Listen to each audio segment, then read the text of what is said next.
Haunted Mobile Home.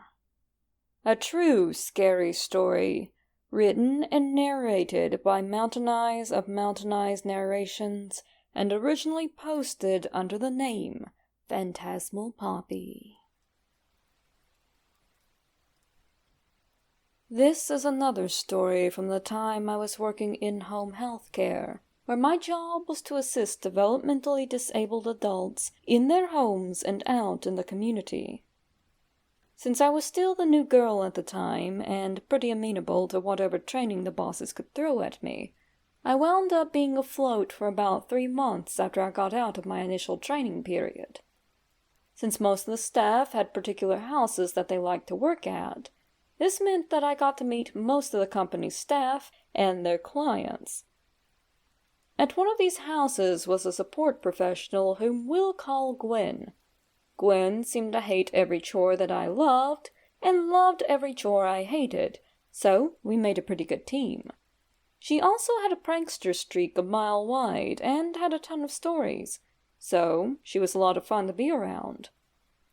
One day during a slow period, I took out one of the old creepypastas I had printed out and began perusing it in preparation for recording. Gwen noticed and inquired about what I was up to, so I told her. This sparked a conversation about spooky stories. And then, after a bit of trade-off, I brought up a paranormal incident I had experienced at another of the clients' houses. Gwen listened and added that she had noticed several of the much lower-functioning clients had noticed stuff in their homes the way my former clients had. Of course, the staff also had their own creepy encounters. Since we had a third worker there, she asked our co-worker to keep an eye on things while we stepped outside for a chat. When we got out into the yard, Gwen pointed to a place a bit farther down the hill. I looked to see a flat space among some overgrown shrubbery, the indication that a mobile home recently sat there. It was obvious she wanted me to inquire about it, so I did. Gwen then told me that when she first started working in that house, there used to be a little single-wide trailer, a mobile home, sitting there in that very spot. The last owner had died about 6 years before Gwen started working there, so the building had remained empty ever since. Still, for an abandoned building, it sure had a lot of strange activity going on. The first thing Gwen noticed was that every now and then there was a light on inside at night. That in and of itself wasn't so creepy, until she learned that the hookups to all power lines had been removed. That wasn't all. Once, she stepped out onto the porch to have a smoke when a cop car suddenly pulled up in front of the house. Gwen was surprised at this and wondered if someone in the company had called them, but she saw they were actually stopping a ways from the abandoned trailer, as the two dwellings shared the same long dirt driveway. One of the officers stepped out and cordially greeted her, while the other officer looked very stern.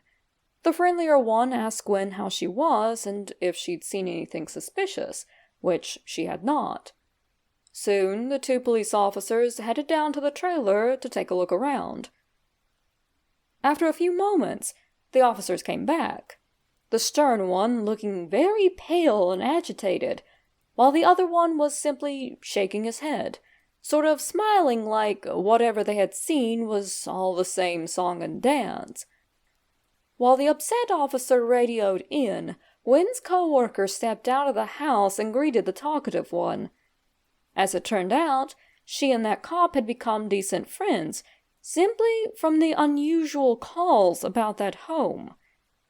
You see, the family of the former owner had asked the staff members to keep an eye on things when they weren't around, since the relative used to do the same for the staff members before his health went downhill. So, when the unexplained light started up, Gwen's co-worker had called the police to check in on it.